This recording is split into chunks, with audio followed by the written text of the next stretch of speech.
Exodus chapter 22. What we'll do is we'll just read a couple verses and then we'll get going. There's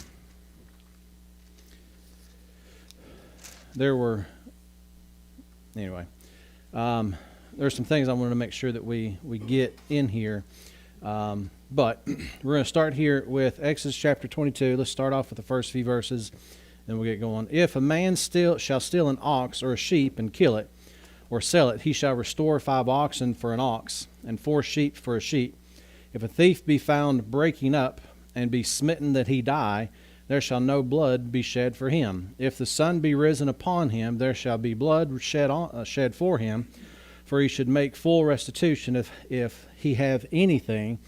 Then he shall be sold for his theft. If the theft be certainly found in his hand alive, whether it be ox or ass or sheep, he shall restore double. If a man shall cause a field or vineyard to be eaten, and shall be put in his beast, and shall feed in another man's field, of the beast of his own field, and of the beast of his own vineyard shall he make restitution. Father, we thank you for the opportunity that we have to study your word, the fact that it's been written down throughout the years and ages, that we can have it, we can handle it, and we can study it.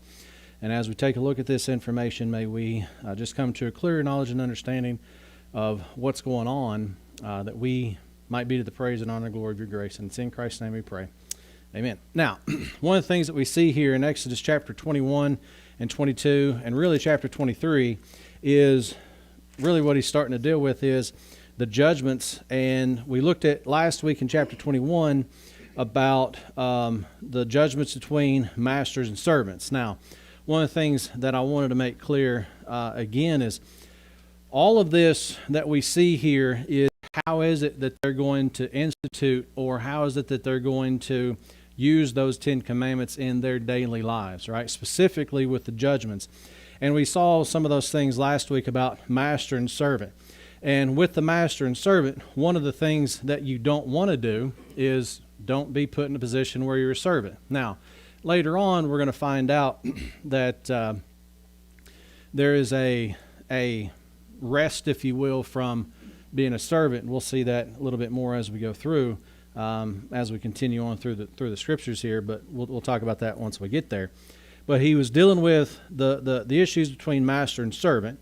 And if you notice, look back at chapter 21, verse 2. What's the very first word of verse 2? Verse 3, verse 4, verse 8, verse 10. Right? So what do you notice there is he's laying out, if something happens, here's how you're going to deal with it, right? Now, the best way to not have those things happen is what?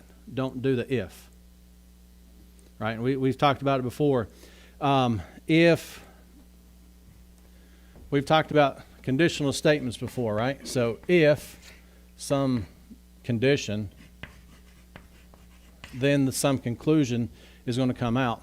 As long as that condition isn't met, then that conclusion is what? Null and void. It doesn't really mean anything, right?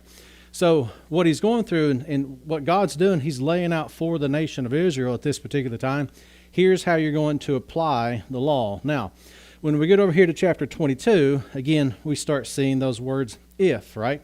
So, if a man shall steal an ox or a sheep and kill it, or sell it, he shall restore 5 oxen for an ox and 4 sheep for a sheep. Now, one of the things that you think of automatically there should be what? Chapter 20, verse 15, right? Thou shalt not steal, right?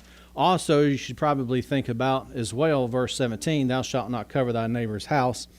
Covet thy neighbor's house. Thou shalt not covet thy neighbor's wife, nor his manservant, nor his maidservant, nor his ox, nor his ass, nor anything that is thy neighbor's.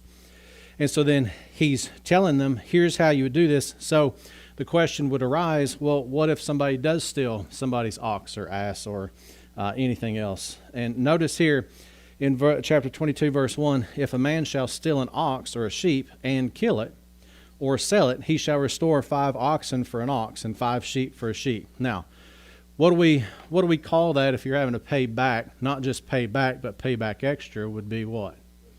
Restitution, but also one of the things that we'll see here is usury, right? interest is what we call it, all right? And we'll see those things pop up again a little bit later on as we go through. But what's supposed to happen is if somebody steals an ox or a sheep and kills it or sells it, what's supposed to happen? Now, they're supposed to restore. If you steal an ox, you have to give the other person 5 oxen. If you steal a sheep, then you have to give them 4 sheep, right?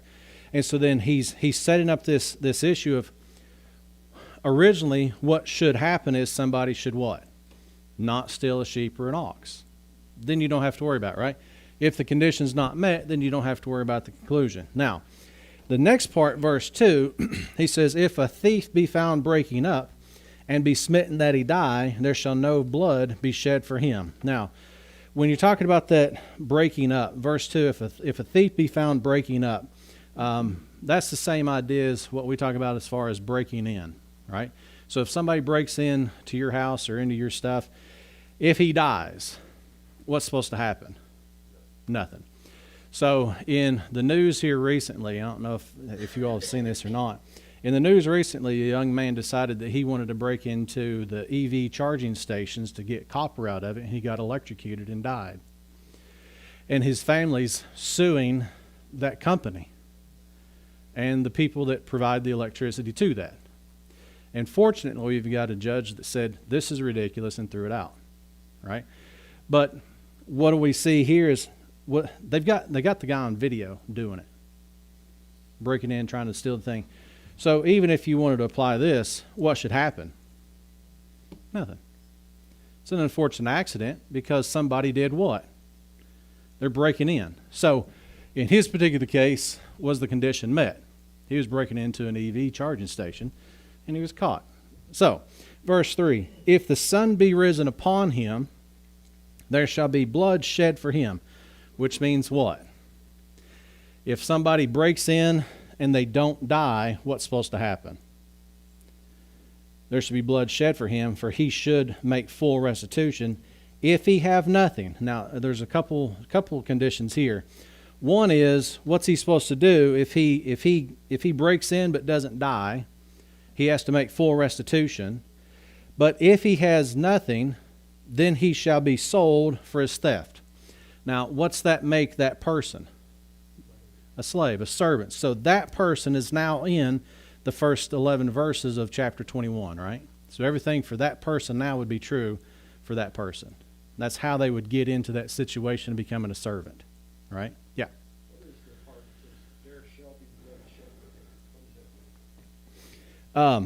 So if the sun be risen upon him, there shall be blood shed for him, for he'd make full restitution. So he would, I would imagine so, yeah. That there would have to be something there to make that restitution. And so then it would probably be something of his, and then he's going to be made a servant. Yeah. Yeah. Yeah, that one makes sense there. Yeah.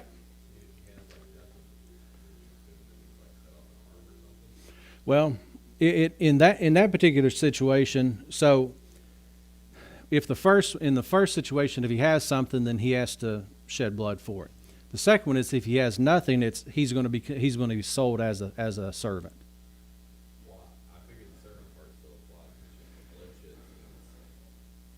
Well, because if he has something, then the blood's going to be shed. If he has nothing, then that's when he's going to become a servant. Because he's going to make full restitution by the blood. And if he doesn't have anything, then he would have to be sold as a thief. That's a good question. Verse 4, if the theft be certainly found in his hand alive, which means what? Caught red-handed, right? If he steals something and somebody sees it in his hands, if the theft be certainly found in his hand alive, whether it be ox or ass or sheep, he shall restore double. So then, earlier we saw that if somebody steals an ox or sheep, you've got that. Here it's if a theft be certainly found in his hand alive, whether it be ox or ass or sheep, he shall restore double. Now, is that double as far as 2 sheep for 1 ox? I would say it would be 10 sheep for 1, or 10 sheep, or never mind, 10 ox for 1 ox. So restoring double. Does that make sense?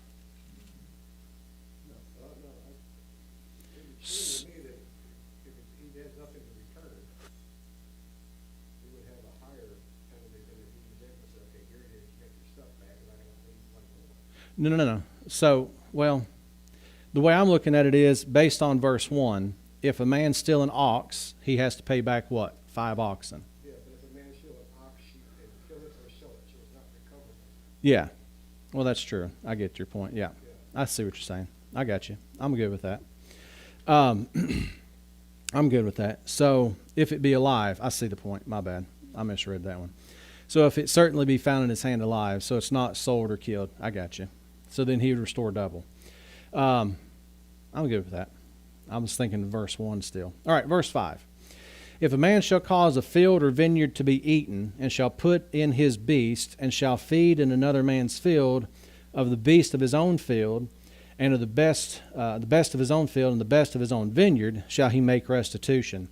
So if you take your ox or something over to somebody else's field and destroys their field or their vineyard with your particular ox or sheep or whatever, then what's going to happen is the best of your own field and the best of your own vineyard goes to that person whose field it belonged to, right? Verse 6, if fire break out and catch in thorns, so that the stacks of corn or the standing corn or the field be consumed therewith, he hath kindled the fire, shall surely make restitution. So, if you start a fire and it catches in thorns and messes up, destroys the corn and the standing corn, stacks of corn and the standing corn in the field, or corn in the field, and it's destroyed, you make restitution with that. Okay. Verse 7, if a man shall deliver unto his neighbor money or stuff to keep, and it be stolen out of the man's house, if the thief be found, let him pay double. So somebody lets somebody borrow money or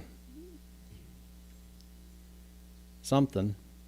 If it's stolen out of that person's house, if the thief's found, the thief pays that original guy double. If the thief be not found, then the master of the house shall be brought unto the judges to see whether he have put his hands unto his neighbor's goods. Now, what they're looking at there is they're going to find out, did the person who was borrowing that the money or the stuff or whatever, they're going to find out, are you the one that took it? Right? So that's what they're going to be looking at. And the judges are going to have to be able to do that to decide whether or not he's put his hands unto his neighbor's goods. For all manner of trespass, whether it be for ox, for ass, for sheep, for raiment, or for any manner of lost thing, which another challengeth to be his, the cause of both parties shall come before the judges, and whom the judges shall condemn, he shall pay double unto his neighbor. So, any sort of trespass that you have, if you've lost anything, ox, ass, sheep, raiment, any manner of loss, which another challengeth to be his, both parties go before the judges, and the judges decide what's what, whose is whose, right? Verse 10, and again, you got to think, this is all the stuff that was going to Moses. And Moses' father-in-law says, have other people start judging these things, right? So we've got all the judges that come up from that. Verse 10, if a man deliver unto his neighbor an ass or an ox or a sheep or any beast to keep, and it die or be hurt or driven away, no man seeing it, then shall an oath of the Lord be between them both, that he hath not put his hand unto his neighbor's goods, and the owner of it shall accept thereof, and he shall not make it good. So then, if the neighbor's given something and it's gone, it dies, or he's not able to keep it, or it gets hurt, then what's supposed to happen is they're going to make an oath between one another. And what happens? What happens to the guy that had the stuff that's gone now? You're just out, right? But, verse 12, and if it be stolen from him, and of course that verse 11 has to do with the fact that it's not the neighbor that's just taking it and hiding it, right? We're saying, well, it ran off, right? Because that's a possibility. But verse 12, and if it be stolen from him, he shall make restitution unto the owner thereof. If it be torn in pieces, then let him bring it for witness, and he shall not make good that which was torn. The idea there is what? Bring the evidence that it was destroyed or eaten up or torn, and then he shall not make good that which was torn.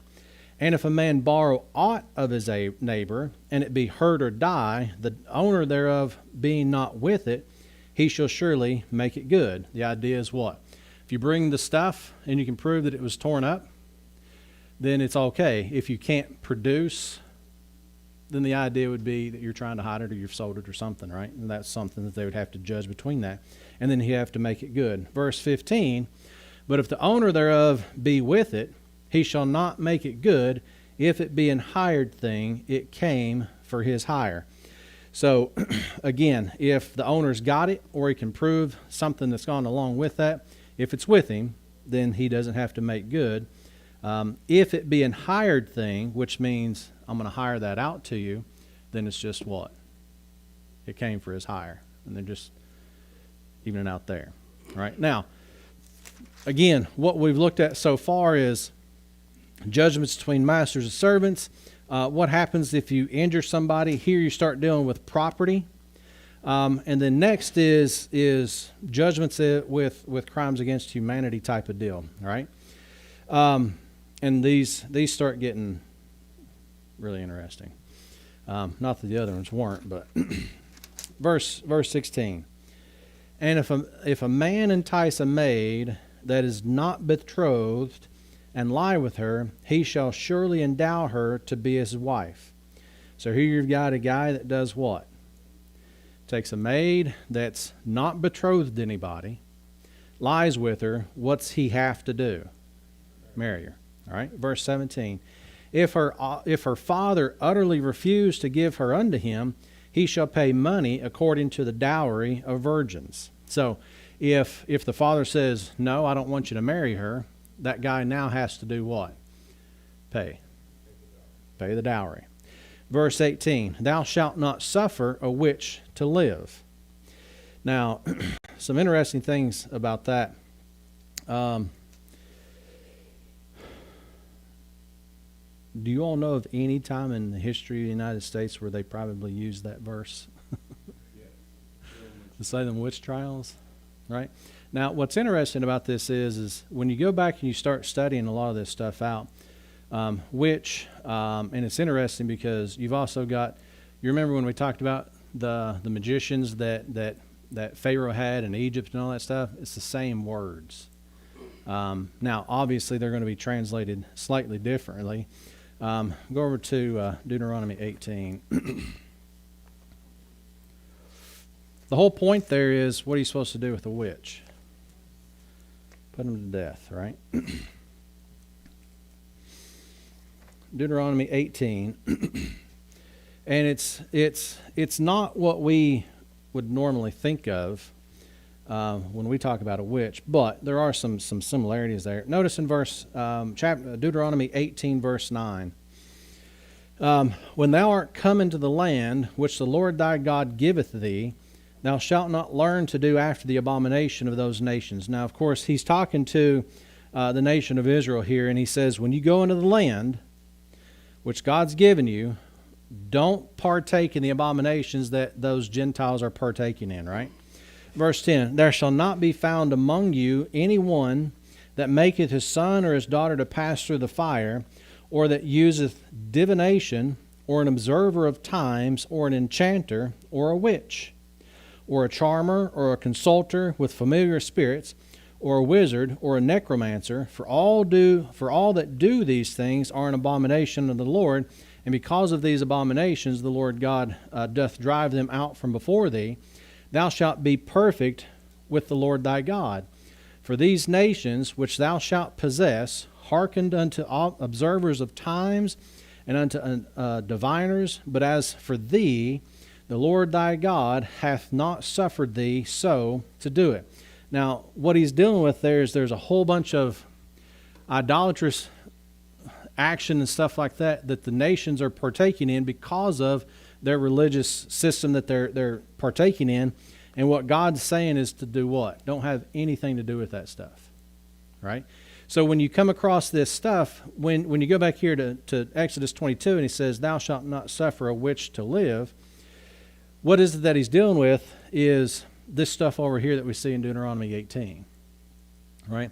Which has a lot to do with the idolatrous religious system that those are in. And you see in the Deuteronomy 18 there, you see the ones that use divination, observer of times, enchanters, witch, charmer, consulter, consulter with familiar spirits, wizards, necromancer, and all that stuff. You've got the same folks over there when he's dealing with the magicians in Egypt. It's the same type of deal. Were they able to produce things that looked like what God was doing? Yeah. But it was part of that religious system that they're partaking in, and what were they able to do is to do some things. Now, there's obviously some limitations that they weren't able to actually produce life, right? And of course, that's one of the main things. But when you take a look at those things, everything that Satan does, it's a copycat of what God's doing, right? And he's the great imitator. So, with that in mind, back over here, when we're dealing with this, you've got the man enticing a maid. Then we get to verse 18, thou shalt not suffer a witch to live.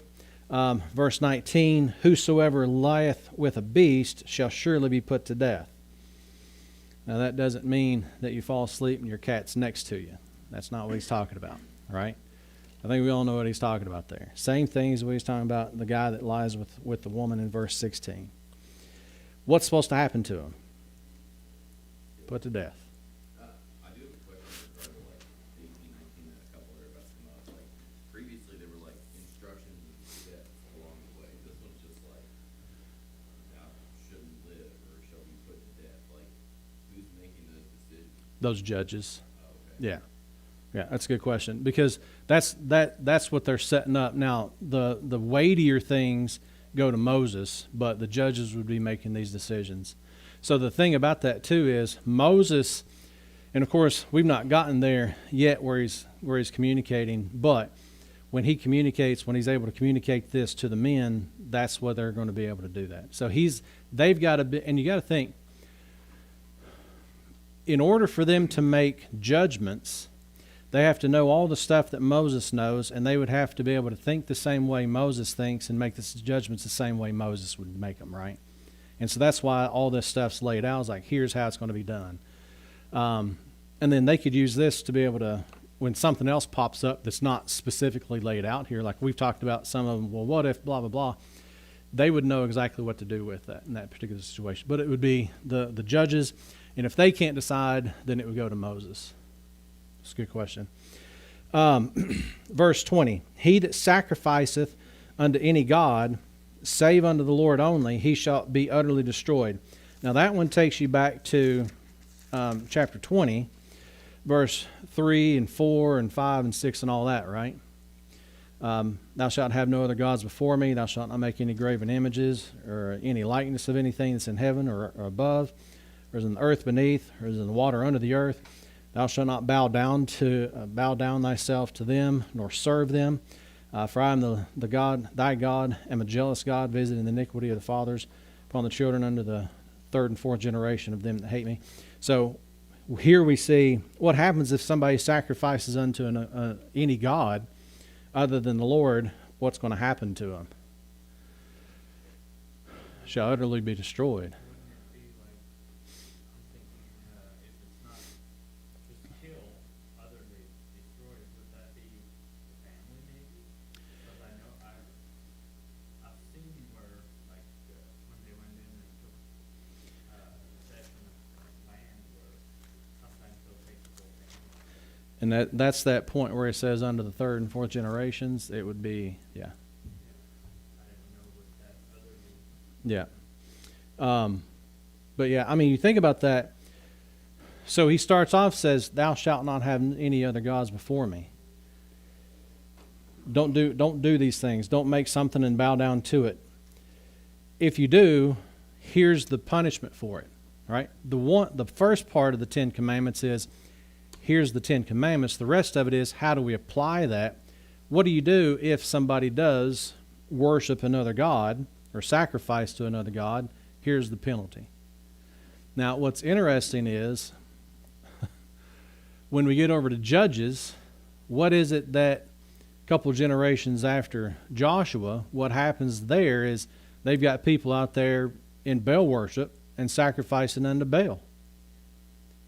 And so then what we see is all the way through here, they're making sacrifices. And it's interesting because there's times that you see them making sacrifices that God shows mercy on them rather than actually utterly destroying them. Because who's supposed to do that?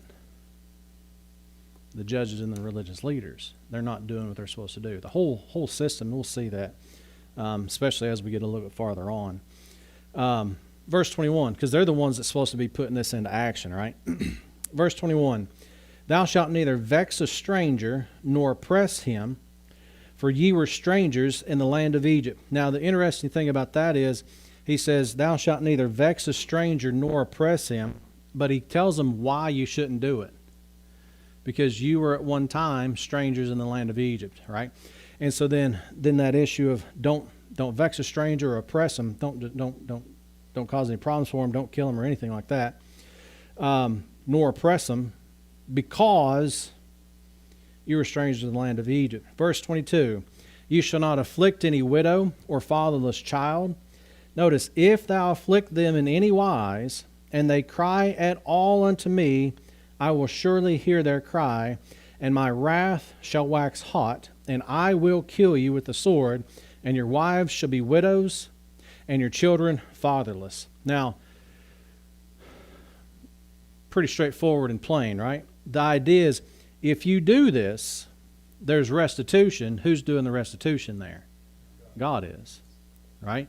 He's saying, if you afflict a widow or fatherless in what? Any wise, in any particular way, you afflict a widow or children, here's going to be the response. If they cry unto me, I will hear their cry, and my wrath shall wax hot, and I will kill you with the sword, and your wives shall be widows, and your children fatherless. So what he's doing is, what should you not do then? Don't afflict the widow or the child or the fatherless. You should instead do what? Help them out, right? Otherwise, your wife will be a widow and your children will be fatherless. Now, how would you want people to treat your wife and your children if you were dead? Treat wives, widows, and fatherless children that way, right? Which gets you to over in Matthew where he says to do unto others as you'd have them do unto you. That would be that basic principle there, right? Verse 25, if thou lend money to any of my people that is poor by thee, thou shalt not be to him as an usurer, neither shalt thou lay upon him usury. Now, that's what we talked about earlier, about that issue of usury, usurer, that issue of interest. He says, if you lend money to somebody that's poor by thee, thou shalt not be to him as a usurer. So the idea is what? Don't make them pay back extra. Make them pay exactly back what you borrowed or what you've lent to them. If thou at all take thy neighbor's raiment to pledge, thou shalt deliver it unto him by that the sun goeth down, for that is his covering only. It is his raiment for his skin, wherein shall he sleep. And it shall come to pass when he crieth unto me that I will hear, for I am gracious. Thou shalt not revile the gods, nor curse the ruler of thy people. All right. Now, verse 26, 27, and 28 there. If thou at all take thy neighbor's raiment to pledge, thou shalt deliver it unto him by the sun goeth down. If you're going to take that, what do you have to do? Get it back to him that day. Because what else is he going to sleep in? Right? It's his clothes, it's the raiment for his skin. Then it says, and if it shall come to pass when he crieth unto me. Now, what would be assumed there is, if the guy's crying unto God, then it would be after the sun went down, right? So then that would be part of that. Then he says, for I am gracious. Verse 28, thou shalt not revile the gods, nor curse the ruler of thy people. Thou shalt not delay to offer the first of thy ripe fruits, and of thy liquors, the firstborn of thy sons, shalt thou give unto me.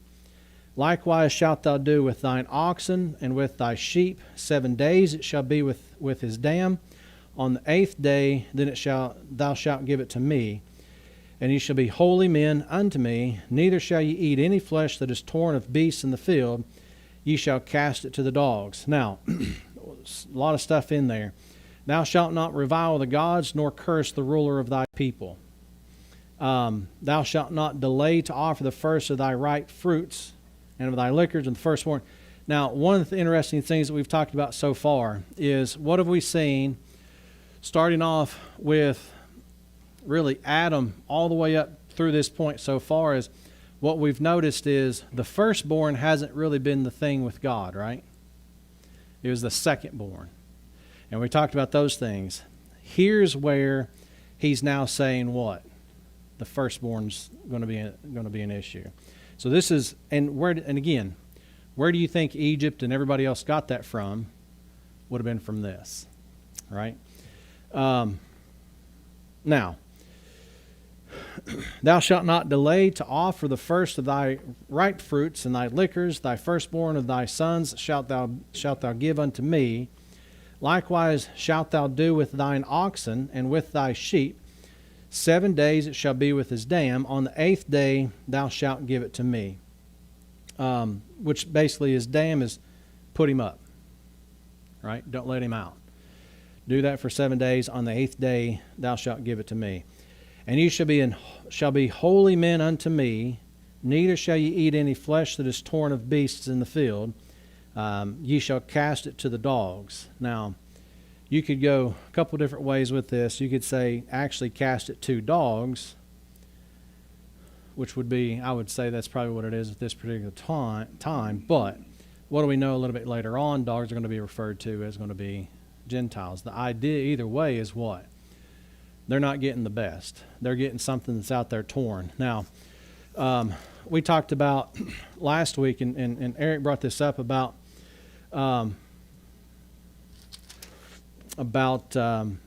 eating things that were dead. Here it's if it's torn of the beasts in the field. So if you have two beasts out here and one of them's ripped up and torn up into pieces, that one that's torn up in pieces, what are you going to do with that is don't eat that one. Right? It would be different than if it just died. Now there's going to be some other restrictions that go along with that as well. But that's the case that you see that's taking place at that particular time there. All right. Now that gets us through chapter 22, and I know we've still got some time, so that's good. But the problem is I know we'll be out of time shortly because that's what we do. But questions so far? Well, you don't get to say anymore because all you ever say is no. What about how do they give things to God, like the firstborn? You're setting it apart. You're setting apart for His use. It would be that idea of sanctification type thing. You're setting it apart for His use. Well, the child, your firstborn, you're not going to offer it, but the oxen and the sheep would be set aside for an offering specifically for Him. But it would be specifically for His use, set apart for a particular use. Huh? Well, so that's going to be, what that's going to be is there's going to be something specific with them. They may be set aside for to be part of the judges or part of the priesthood once they get, Levites and all that stuff. So there would be a particular reason that they would set that aside for some service of some kind. So they're not to almost raise them as their kids to work what they do. They're supposed to follow in the ministry and stuff. Possibly, yeah. Some one of those particular offices is preparing them for that. Firstborn sons. According to that, yeah. Firstborn sons. It is. It is, yeah. Wouldn't it be like, Jacob, like, would it be kind of like when Jacob got his blessing from his dad? Well, so the way that they were looking at it was Jacob wasn't the first one, right? So that's what I'm saying. Before it was all the second born, we saw that all the way through. Here's when God starts saying, set aside the first, Yeah. and sanctify it, yeah. But even Jacob, he was the second, right? And of course, that was a pattern we talked about. That was setting us up for not the first Adam, but the second Adam, right? And so then here he's instituting, because what's going to happen here pretty soon in chapter 24 is he's going to start getting into the tabernacle, and there's certain things that they're going to do in the tabernacle, which is going to be the first, which would be pointing to Christ, as well as the firstborn from the dead and all kinds of other things as well. That's a good question. In 22 through 24, it talked about widows and fatherless. Like, we'll been on a different side of it. What about, like, widowers and motherless? Is it relevant to that statement? Does it cover that? I would say in that particular case, that would be one of those where they're going to make that judgment, and they would take what they have here and apply it to that, I would say. Just like you remember when we talked about in Timothy, in 1 Timothy chapter 5, he's going through and Paul's talking about the widows and how to deal with the widows and the widows indeed and the widows that are desolate. He never talks about widowers. But if they were in that same position, could we take the same way and apply it to that situation? We could. I would say that you could do the same thing with that one, yeah. Yeah. There's chapter 13:2, sanctify unto me all the firstborn. That's sort of open up the old one, children of the government. Is that referring to? Mhm. Yeah. That's what he's dealing with there. Yeah.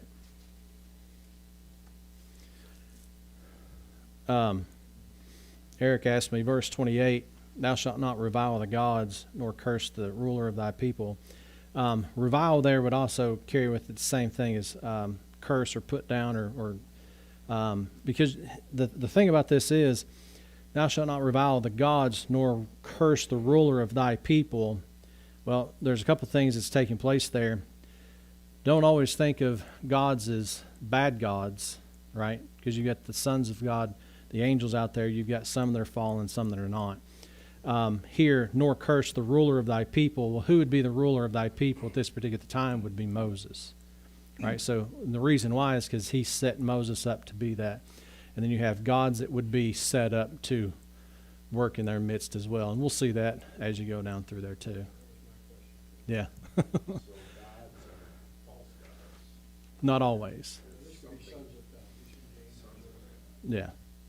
Yeah. In terms of cursing, I mean, is the idea behind that not just, I mean, not just merely don't say bad things about them, but like going back to the Lord thing with families, saying like, you know, God's gonna bring judgment on you for doing X, Y, Z, or not doing that, and like that's making God doing something that he's not doing.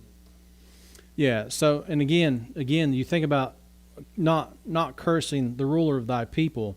Again, the ruler of thy people at this particular time would be Moses, and then by extension the judges, right? Because they're the ones doing all that. So it's not just. So I'd say you could probably carry that along with that. The cursing there would also be, don't make light of them. Give them. God's put Moses there for a reason, right? Don't despise him. And of course, what have they done as they've come out of Egypt every single time is they're fussing at Moses saying, you brought us out here to die.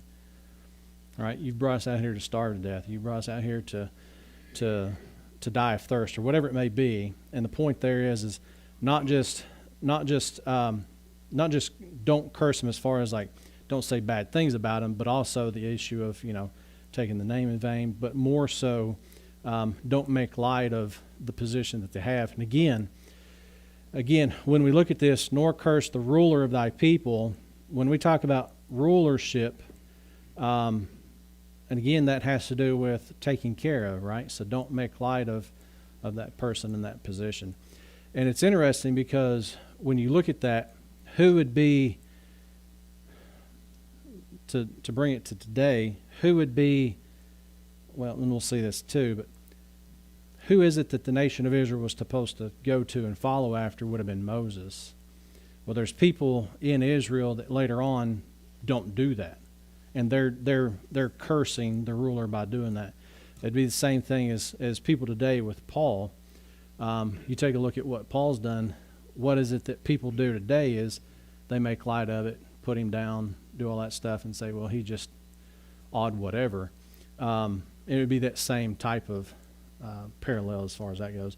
So it's not just don't talk bad about them, but also don't make light of who they are and what they're supposed to be doing. Really, it's the office, because it's, you notice, nor curse the ruler. It's not nor curse Moses, but it's the person. It's the one who has the position. The position is what should be held accountable, right? Romans 13, and this is one of those things. Back in the day, we'd listen to broadcast Christian radio, and they would get this stuff, and it drove me crazy all the time. Romans 13, and people still do it now, and it's interesting. Anyway, Romans 13:1, let every soul be subject unto the higher powers, for there is no power but of God. The powers that be are ordained of God. And so then, years ago, when George Bush became president, they were like, God put him in office. But then when Clinton's in there, they're like, well, God didn't put him in office. Okay, you can't have it both ways. The position's the issue, not the person. What's ordained there are the powers. The governmental authority is what's been ordained. Just like back here, the ruler, the position is what's God ordained, not the person that's in it. So everybody's like, well, he didn't want Obama there. He wanted somebody else. Well, again, you can't have it that way. Just because you want it. God put Trump in office. No, he didn't. 18.7 billion people, whatever it is, did. But anyway, I mean, you look at those things, and what people do with Romans 13 is they're like, God puts people in those positions. Those are kingdom now. We've got to take over the government as Christians and bring this world back in, because the kingdom's now, and all we got to do is just bring the government authority under our belief system. Then the kingdom's actually going to, Jesus Christ will come back once we do that. And do you know how messed up that doctrine is? It's, talk about cuckoo, man, I tell you what. Make this place good and clean enough. Yeah, we got to get this world good enough for Christ to come back, and that's just not what it is at all. Yeah. So this might be out of my field, but in regard to 28, it kind of blew my mind with not relying on God because some of them are working for them. Mm-hmm. Are there any God working for us today?